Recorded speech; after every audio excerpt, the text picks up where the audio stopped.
إن الحمد لله نحمده ونستعينه ونستغفره ونعوذ بالله من شرور أنفسنا ومن سيئات أعمالنا من يهده الله فلا مضل له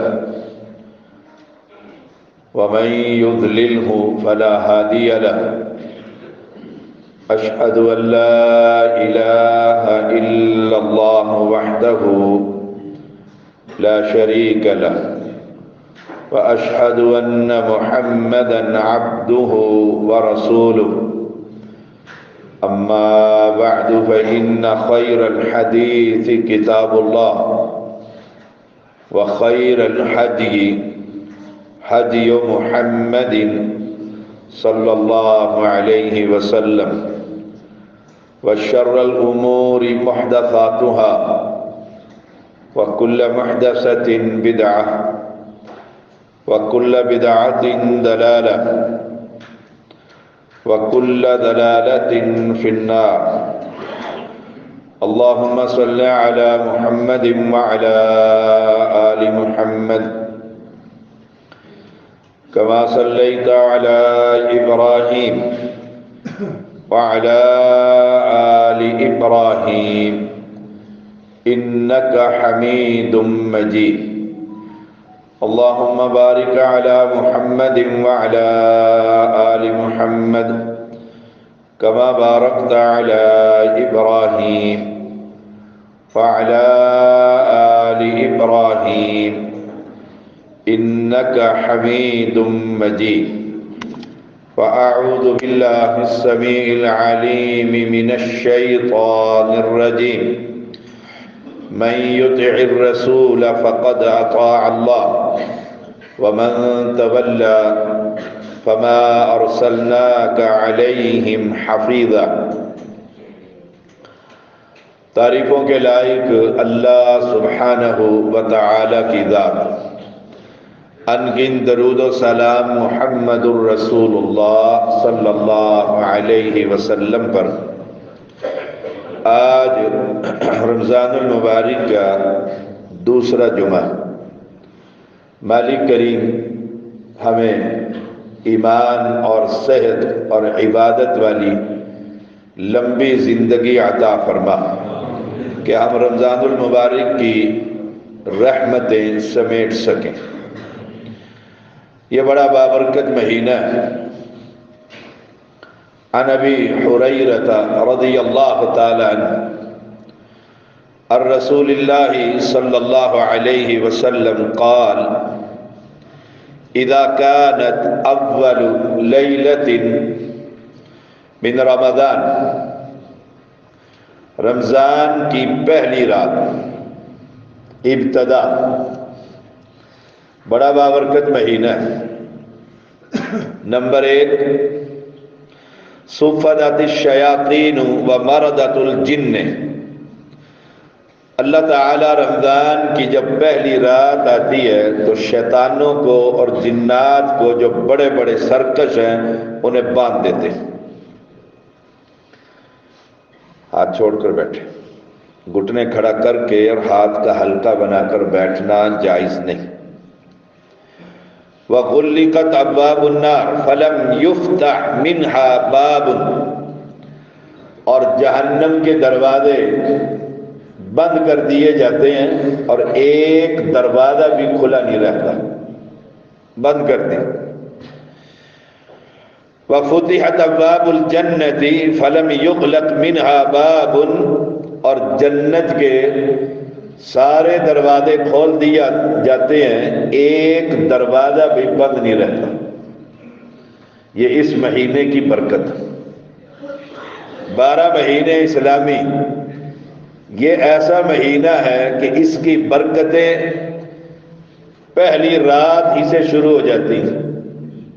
چاند دیکھتے ہیں اور رمضان کی رات آ جاتی ہے، آسمان پر آرڈر ہو جاتا ہے مالک کا، پھر ایک فرشتے کی ذمہ داری لگتی ہے، ونادى مناد، اعلان کرنے والا اعلان کرتا، یا باغی الخیر اقبل، نیکی کرنے والے آگے بڑھ۔ پہلی رات یہ صدا لگی اور نیکیاں کرنے والے نیکی کر، کیا معنی؟ پہلے ایک پارہ پڑھتا تھا تو رمضان آ گیا ہے، اب ایک نہیں، نیکی کر، بڑھ آگے۔ اب تلاوت کو بڑھا، پہلے 7 رکعتیں عشاء کی پڑھتا تھا تو اب قیام اللیل آ گیا، رات کی نماز، تراویح جسے کہتے ہیں۔ پہلے صدقہ اور خیرات کرتا تھا تو اب صدقہ اور خیرات میں آندھی کی طرح تیزی لے کر آ۔ ایک فرشتہ اعلان کر رہا ہے، یا باغی الخیر اقبل، اے بھلائی کے چاہنے والے آگے بڑھ۔ یہ بھلائی اور خیر ہر نیک کام کے اندر، رمضان المبارک آئے، جنت کے دروازے کھلے ہوں، جہنم بند ہو، متکبر جنات باندھ دیے گئے ہوں، پھر تو نیکیوں کا بڑا خوبصورت موقع۔ بڑا بد نصیب ہے وہ شخص جو رمضان پانے کے بعد پھر نیکیاں نہیں کرتا۔ ایک اعلان اور بھی ہوتا ہے، یا باغی الشر اقصر، اے شر کے چاہنے والے رک جا۔ یہ رمضان کا مہینہ ہے، اب برائی کا مہینہ نہیں ہے، یہ رک جا۔ اللہ کی طرف سے اعلان ہو رہا ہے، اور پہلی رات سے اعلان ہو رہا ہے، اور یہ اعلان رمضان المبارک کی ہر رات کو ہو رہا ہے۔ گناہ کرنے لگا آسمان والے سے، رب کے فرشتے سے اعلان سن لے، بھلائی کے چاہنے والے آگے بڑھ جا اور برائی کرنے والے ٹھہر۔ عن جابر رضی اللہ تعالی قال قال رسول اللہ صلی اللہ علیہ وسلم ان للہ عند کل فطر اتقاء، ہر افطاری کے وقت، ہر افطاری روزانہ ہوتی ہے، بڑا اہتمام ہوتا ہے بالخصوص مہاجرین میں، ہندوستانیوں میں۔ فرمایا ان للہ عند کل فطر اتقاء، ہر افطاری کے وقت اللہ تعالی جہنم سے لوگوں کو آزاد کرتا، ہر افطاری کے وقت۔ تو اس وقت ہماری کیفیت کیا ہوتی ہے؟ کچن میں مائیں، بہنیں، بیٹیاں، چولہے پر گرما گرم تیاریاں، اور ادھر آسمان والا کہتا ہے یہ وقت آج کا کل نہیں آئے گا۔ 29 روزے ہوئے تو 29 راتیں، 29 افطاریاں، اور اس وقت اعلان یہ ہے جہنم سے ان کو آزاد کر دو۔ تو ایمانداری سے بتائیے میرا اور آپ کا اس وقت کام کیا ہونا چاہیے؟ ہاتھ بلند ہو اس بادشاہ کے سامنے، آنکھوں سے آنسوؤں کی لڑی ہو، اور کہہ رہا ہو یا اللہ بڑے گناہ ہیں جو تیرے سوا کوئی نہیں جانتا، بڑا پاپی ہوں، ان گناہوں کو تیرے سوا کوئی نہیں جانتا۔ یا اللہ جہاں تو لوگوں کو آزاد کر رہا ہے میرا نام بھی ان آزادی والوں میں لکھ دے۔ افطاری کے وقت، اور ہم اکثریت امت محمدیہ کی لا الہ الا اللہ، یہ میرا گھر نہیں، اپنے اپنے گھروں میں جائزہ خود لے لیں، خود لے لیں۔ مزاج کے مطابق افطاری نہیں، دعائیں نہیں، پھر بد دعائیں ہیں گھر والوں کے لیے، پھر بلڈ پریشر کہیں سے کہیں گیا، اور قبولیت کے وقت ہم اپنی اولاد کے لیے کیا کہہ رہے ہیں؟ سوچئے کہ ذرا یہ رمضان المبارک ہے، مجھے نہیں معلوم اگلا سال مجھے اور آپ کو دوبارہ یہ نصیب ہوگا کہ نہیں۔ دعا ہے اللہ صحت ایمان کے ساتھ نصیب فرما۔ ان عمرو بن مرۃ الجہنی رضی اللہ تعالی عنہ قال، پیغمبر کے صحابی بیان کرتے ہیں، جاء رجل الی النبی صلی اللہ علیہ وسلم، ایک بندہ پیغمبر علیہ السلام کے پاس آیا، فقال یا رسول اللہ صلی اللہ علیہ وسلم، اس نے کہا اللہ کے پیغمبر، ارأیت ان شہدت اللہ الہ الا اللہ، اگر میں یہ گواہی دوں کہ اللہ کے سوا کوئی الہ نہیں۔ ہم پچھلا جمعہ اس پر پڑھا چکے ہیں، اور میری عادت ہے رمضان المبارک میں بالخصوص پہلا جمعہ بنیاد، عقیدہ، توحید، اساس، اور دوسرا جمعہ پیغمبر کی رسالت، یہی جنت کا راستہ ہے۔ یہ حدیث میں بڑی تلاش کر کر لایا ہوں، ابن خزیمہ، امام ابن خزیمہ رحمہ اللہ لے کر آئے ہیں، امام البانی سے صحیح قرار دیتے ہیں، جاء رجل الی النبی صلی اللہ علیہ وسلم فقال یا رسول اللہ ارأیت ان شہدت اللہ الہ الا اللہ، اگر میں یہ گواہی دوں اللہ کے علاوہ کوئی معبود برحق نہیں۔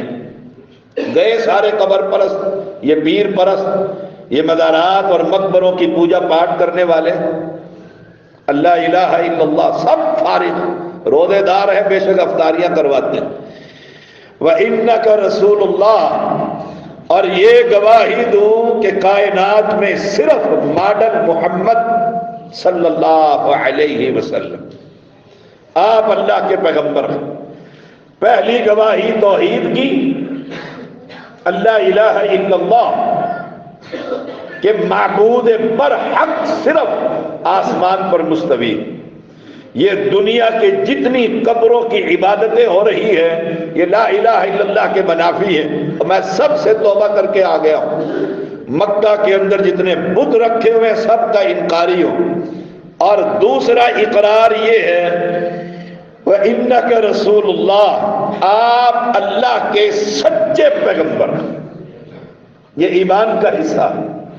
معنی کہ پیغمبر کو جب یہ ہم نے مانا کہ یہ رسول ہے تو اب نماز، روزہ، زکوٰۃ، حج، تراویح، قرآن کی تلاوت، صدقہ، خیرات، شادی، خبی، ہر قدم پر پیغمبر سے پوچھ کر ہم چلیں گے یہ کام کریں گے نہ کریں۔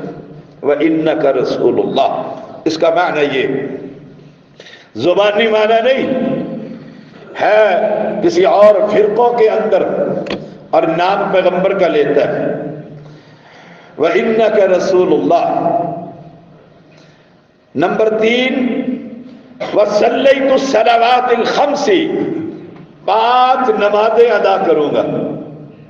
5 نمازیں ہم کتنی پڑھتے ہیں سوچئے گا ذرا، اور یہ سوال ہے، اور اس نے کہا ہے ان شہدت، اگر میں یہ گواہی دے دوں، پوچھ رہا ہے اگر یہ میں اقرار کر لوں اور 5 نمازیں پڑھوں، آپ نے یہ نہیں کہا کہ 4 پڑھ لے تب بھی گزارا ہو جائے گا، قاری ایوب جاگ کے بیٹھو، یہ نہیں کہا 2 پڑھ لو تو گزارا ہو جائے گا۔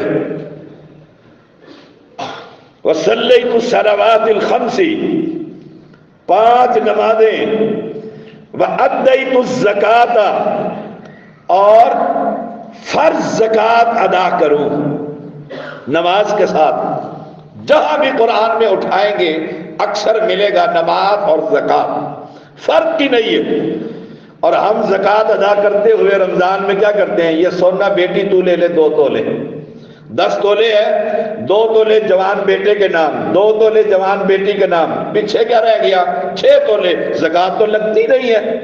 مسلم ہے وَأَدَّيْتُ الزَّكَاةَ، اور جب مکان خریدنا ہو، بیٹے ذرا دینا بیٹی محترمہ، پھر بنا دوں گے تمہیں، پھر وہ خرید کے زکوٰۃ سے لا الہ الا اللہ۔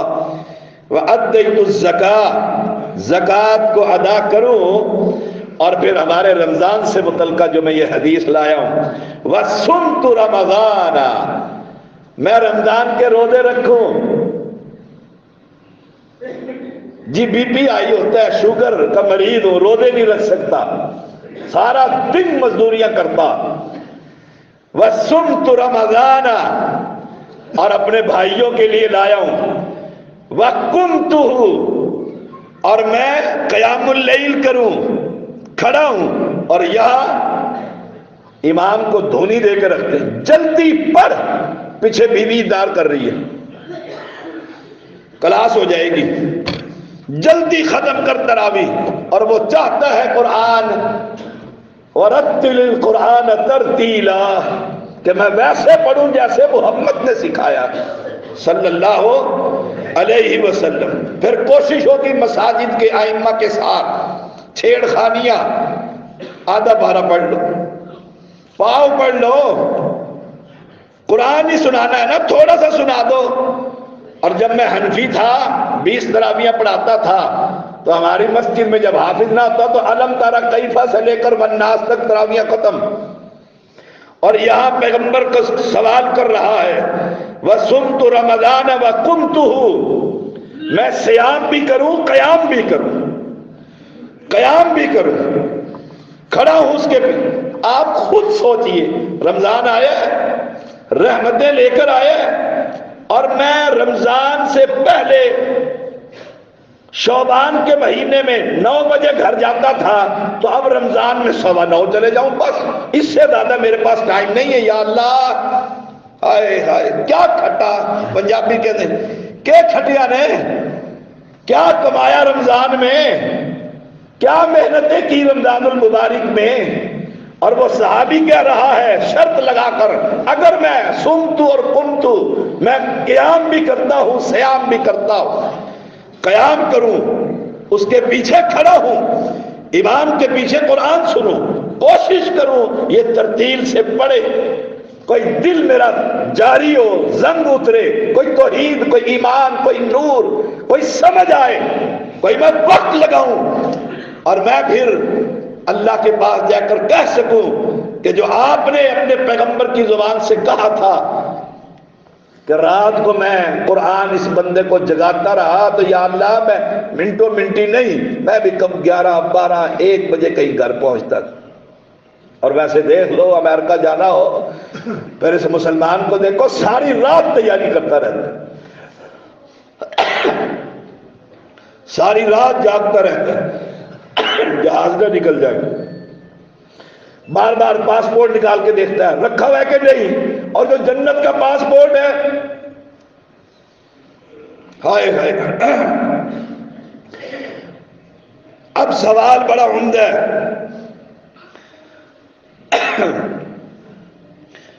میں قیام بھی کروں، رات کو جاگوں بھی صحیح، فَمِمَّنْ أَنَا، میں کل جنت میں کہاں ہوں گا؟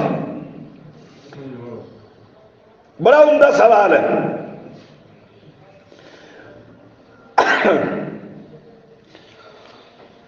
فَمِمَّنْ أَنَا،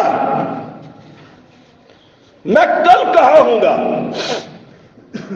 اور جواب اللہ اکبر، قال، پیغمبر نے فرمایا، من الصدیقین والشہداء، کل تو ابو بکر صدیق کے ساتھ جنت میں کھڑا ہوگا، کل تو خطاب کے بیٹے عمر کے ساتھ جنت میں کھڑا ہوگا۔ چاہتے ہو کہ کل جنت میں ابو بکر کا پڑوس ملے؟ سارے چاہتے ہیں، لیکن ٹیسٹ ہے یہ تراویح، دیکھ لینا تراویح کے وقت اگر ایمان یہ کہے تھوڑا سا اور وقت لگ جائے تو انشاءاللہ یاد رکھنا کل ابو بکر کے ساتھ جگہ ملے گی، ملے گی۔ لیکن ایک بات یاد رکھیے، اس حدیث میں جو انک رسول اللہ، اور قرآن بھی کہتا ہے من یطع الرسول فقد اطاع اللہ، جو نبی کی اطاعت کرتا ہے سو ڈیٹ وہ اللہ کی اطاعت کرتا۔ ومن تولا، اور جو نبی کی اطاعت سے منہ پھیرے، فما ارسلناک علیہم حفیظا، ہم نے آپ کو ان کا نگران بنا کر نہیں بھیجا، آپ کے دین میں بتانا ہے کہ میرے پیچھے چلو، میرے پیچھے آؤ۔ دنیا میں صرف ایک شخصیت ہے اور اس کا نام ہے محمد صلی اللہ علیہ وسلم، اس کو ماڈل بناؤ۔ آئیے برزہ اسلمی رضی اللہ تعالی عنہ بیان کرتے ہیں، رسول اللہ صلی اللہ علیہ وسلم نے ایک انصاری سے کہا اپنی بیٹی کا نکاح میرے ساتھ کر دو۔ سنیے گا ذرا، اپنی بیٹی کا نکاح میرے ساتھ کر دو۔ اس نے کہا میرے لیے باعث عزت اور فخر اور آنکھوں کی ٹھنڈک، آنکھوں کی ٹھنڈک۔ آپ نے کہا کہ دیکھو میں اپنی ذات کے لیے نہیں، میں اپنے شاگرد کے لیے تمہاری بیٹی کا رشتہ مانگتا ہوں۔ جب اس نے یہ سنا تو کہنے لگا وہ کون ہے؟ کہا جلبیب، جلبیب رضی اللہ تعالیٰ عنہ۔ کہنے لگے اللہ کے پیغمبر بیٹی کی ماں سے مشورہ کر لو۔ کہا جاؤ کرو۔ وہ گھر آئے اور کہا پیغمبر نے ہماری بیٹی کا رشتہ مانگا ہے۔ وہ کہنے لگی اس سے بڑا عزت اور مقام کیا ہے؟ انہوں نے کہا لیکن وہ کہتے ہیں میں اپنی ذات کے لیے نہیں، میں جلبیب کے۔ کہا جلبیب، کہا میری بیٹی۔ اللہ اکبر۔ کہا جلبیب چھوٹے سے قد کے، غریب، اور کہا میری بیٹی۔ نہ عورتیں ایسے ہی کرتی ہیں، اچھا رشتہ آ جائے، خامد لے آئے تو پھر کیڑے۔ پیغمبر نے فرمایا دین اور اخلاق اچھا ہو تو نکاح کر دو۔ جا کر جواب دینے کے لیے بھی پیغمبر کو جا کر کیا کہوں، مشورہ کرتے ہیں۔ مشورہ تو ہو گیا، بیوی نے کہہ دیے۔ ہائے جانے لگے تو اندر سے بیٹی، جوان بیٹی نے کہا کس کا رشتہ آیا؟ کہا تمہارا ہے۔ کس نے بھیجا؟ کہا محمد الرسول اللہ صلی اللہ علیہ وسلم نے بھیجا ہے۔ کون ہے؟ کہا جلبیب۔ آئے ہائے، کہا جلبیب کمال کی بیٹی تھی۔ کہا ابا جی مشورہ کس چیز کا؟ پیغمبر نے بھیجا ہے؟ کہا ہاں۔ کہا مجھے پیغمبر کے حوالے کر دو، پیغمبر کبھی مجھے ضائع نہیں کریں گے، مجھے ضائع نہیں کریں گے۔ یہ ہے نبی کی اطاعت اور فرما برداری۔ اور میں کہہ دوں کہ یہ رفع الیدین رکوع پہ جاتے ہوئے اور اٹھتے ہوئے میرے پیغمبر کی نماز کی زینت ہے، یہ میرے پیغمبر کی سنت ہے۔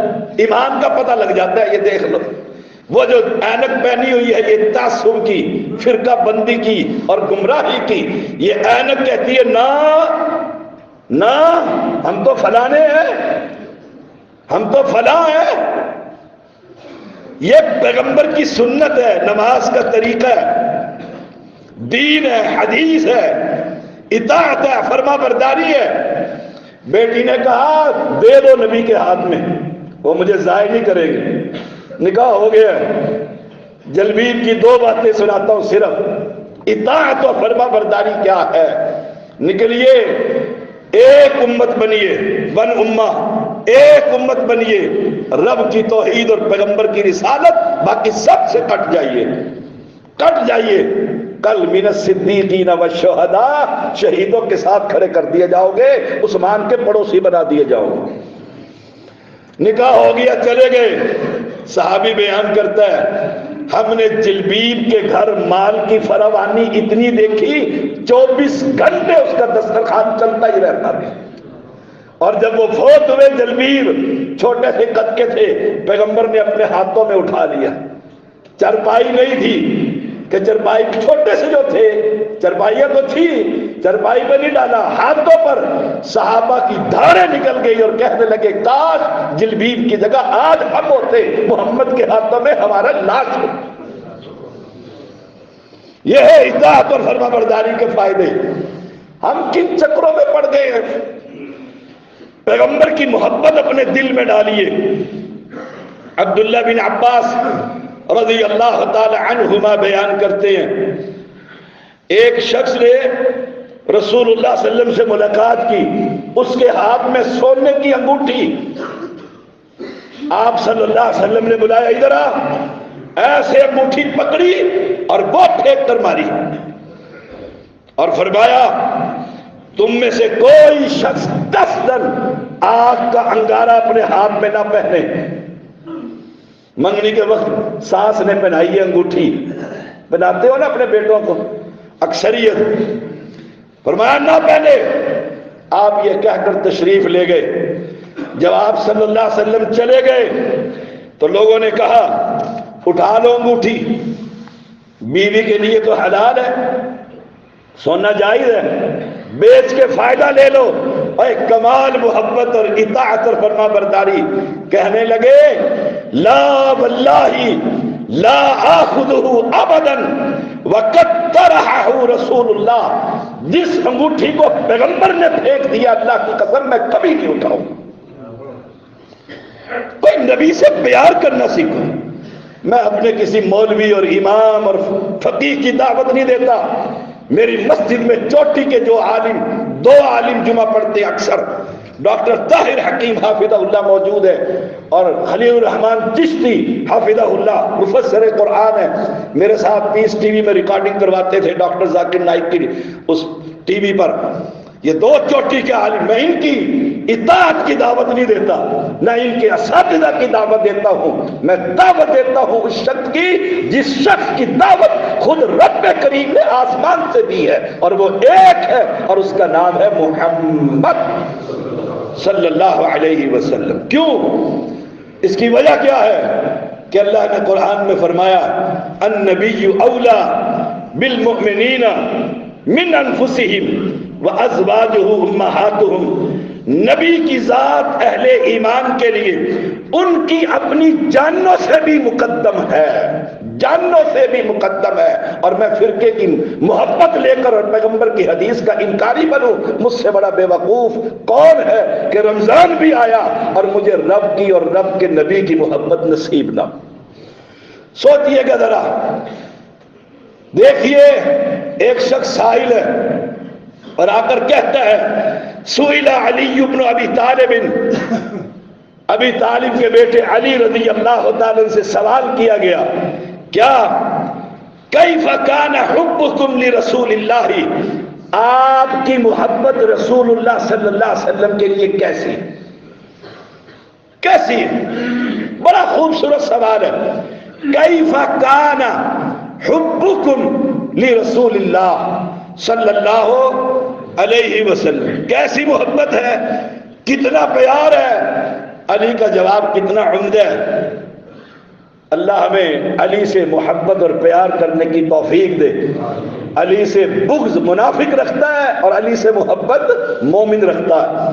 کہنے لگے قال کہا کان واللہ احب الینا من اموالنا واولادنا وامہاتنا ومن الماء البارد علی الذم، کہ ہمیں نبی سے محبت اپنے مال، اپنے اولادوں، اپنے ماؤں اور سخت پیاس کے موقع پر ٹھنڈے پانی سے بھی زیادہ محبوب نبی کی محبت۔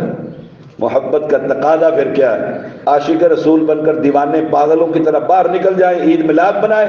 نہیں، محبت کا تقاضا یہ ہے جو پیغمبر کہہ رہے ہیں ویسے کرتے چلے جاؤ، بس جو پیغمبر سکھا رہے ہیں ویسے سیکھتے چلے جاؤ، جو پیغمبر پڑھا رہے ہیں ویسے پڑھتے چلے جاؤ، جو پیغمبر کر رہے ہیں تلاش کرو۔ تلاش کرتے ہوئے غلطی لگ گئی، کسی مولوی نے ڈنڈی مار دی، غلط پٹی پڑھا دی، وہ پکڑا جائے گا، انشاءاللہ ہماری نیت پر فیصلہ ہو، ہماری نیت پر فیصلہ۔ دیکھیے آخری بات کرتا ہوں، وقت قریب ہو رہا ہے۔ پیغمبر علیہ السلام جنگ احد ہے، آپ کو گھیر لیا گیا ہے کفار نے، آپ نے فرمایا کون ہے؟ دیکھو کون ہے جو اپنی جان میری جان پر قربان کرے؟ 5 انصاری اٹھے اور باری باری سب نے اپنی جان پیغمبر کی حفاظت میں قربان کر دی۔ ایک رہ گیا ہے، اس کا نام ہے زیاد بن سکن رضی اللہ تعالیٰ عنہ، 5واں انصاری۔ وہ اتنا لڑا کہ زخموں سے چور ہو کر کھڑے ہونے کے قابل نہ رہا، گر گیا۔ لوگ اور آ گئے، صحابہ آ گئے، لوگوں کو ہٹایا، جنگ ختم ہو گئی۔ پیغمبر پوچھ رہے زیاد کا پتہ کرو، زیاد کی حالت کیسی ہے؟ پیغمبر بھی تلاش کر رہے، یہ زیاد لیٹا ہوا ہے، زخموں سے چور ہے۔ آنکھیں پیغمبر کی آنکھوں میں ڈالی، پیغمبر سمجھ گئے، آپ نے اپنے قدم آگے کیے، زیاد نے سر اٹھا کر پیغمبر کے قدموں میں رکھ کر جان محبت کے قربان کر۔ وہ کہہ سکتے تھے اللہ کے نبی بل بیوی بچے یتیم ہو گئے پیچھے، ذرا دھیان رکھنا، نہ، اتنی محبت اور اطاعت کہ مرتے ہوئے کہہ رہے ہیں، مرتے ہوئے اللہ کے پیغمبر کے سامنے خواہش کا اظہار ہے۔ اللہ کے نبی نے اپنے قدم مبارک آنکھیں آگے کر دیے، اس نے گھسٹ کر اپنا سر نبی کے قدموں کے اوپر رکھا، لا الہ الا اللہ، جان اپنے بادشاہ کے حوالے کر دیے۔ اور ہم اپنی نمازیں اور عقیدہ اور دین اور شادیاں اور غمیاں نبی کے طریقے پہ نہ کریں، کیسا ایمان؟ سوچئے گا ذرا، میں فکر دے رہا ہوں، دعوت فکر ہے۔ اور لوگوں، محمد بن ابراہیم تیمی رحمہ اللہ بیان کرتے ہیں، رسول اللہ صلی اللہ علیہ وسلم کی وفات ہو گئی، صحابہ پریشان ہیں۔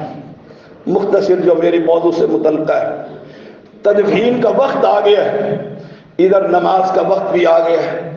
ابو بکر صدیق نے کمان سنبھالی ہوئی ہے مسلمانوں کی، اور آ کر کہتے بلال ذرا اذان تو دے دے، اذان دے دے، نماز پڑھ لیتے ہیں۔ اذان دی، جب پہنچے اشہد ان محمد الرسول اللہ، صحابہ کی چیخیں نکل گئی، چیخیں نکل گئی کہ اللہ کے نبی فوت ہو گئے، تدفین ہو گئی ہے۔ پھر نماز کا وقت آیا، کہا بلال ذرا اذان دے دو۔ کہا ابو بکر مجھے پہلے یہ بتا، اپنے لیے عذاب کروایا تھا یا رب کی رضا کے لیے؟ اگر اپنے لیے کروایا ہے تو تیرا حکم مجھ پر چلے گا، وہاں سے عذاب کر کے میں تیرا غلام ہوں۔ اور اگر تو نے اللہ کی رضا کے لیے کہا، نبی کی غیر موجودگی میں بلال سے اذان نہیں دی جاتی۔ اشہد ان محمد رسول اللہ۔ اور لوگوں، خدا کے لیے کل مرنا ہے، میں نے بھی اور آپ نے بھی، جانا ہے اوپر۔ رب پوچھے گا تیرا رب کون تھا، تیرا دین کیا تھا، تیرا نبی کون تھا؟ اس نبی کی دعوت میں دے رہا ہوں، اپنا ایک ایک عمل پیغمبر کے طریقے کے مطابق کر رہا ہوں۔